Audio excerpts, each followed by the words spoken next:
আমি মোহাম্মদ রবিউল ইসলাম রবি। আমি এই এলাকায় বসবাস করি।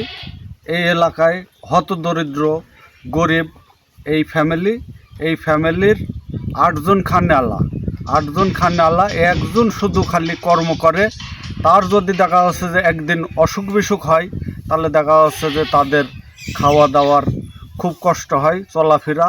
এই ফ্যামিলির 3টা মেয়ে যমজ এবং একটা মেয়ে হয়েছে 7 বছর বয়স। এদের লেখাপড়া, পোশাক আশাক, পুষ্টিকর খাদ্য খানা এদের কোনো কিছু দেওয়ার মতন ক্ষমতা হয় না এই পরিবারের থেকে। বছরান্তর দেখা যাচ্ছে যে 2টা ঈদ হয়। এই ঈদে দেখা যাচ্ছে যে তাদের নতুন জামা কাপড় কিংবা লেখাপড়ার বই পুস্তক, খরচখান্তি, পুষ্টিকর কোনো খাদ্য খানা তাদের ভাগ্যে জোটে না, হয় না। এই পাড়া প্রতিবাসী দেখা যাচ্ছে যে এলাকার একাড্ডু দেখা যাচ্ছে যে পুরাতন জামা কাপড় হয়তো সাহায্য সহযোগিতা করে। এইগুলা দিয়ে দেখা যাচ্ছে যে তারা জীবনযাপন করে।